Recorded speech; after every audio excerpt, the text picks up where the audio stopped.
कहते ताए शिवाजी नैहर चली जाइती हो।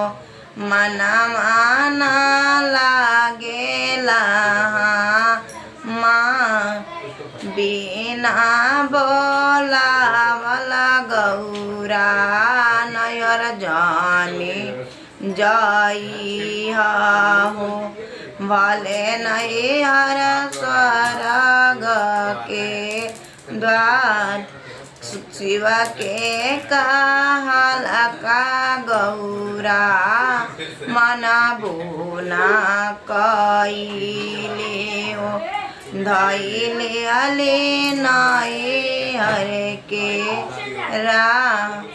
एक कोस गइले गौरा दुई कोस गइले हो।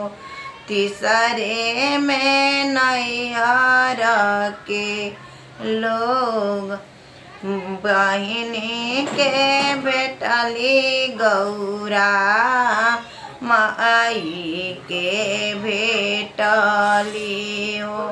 भौजी बोलेली बिरई बोल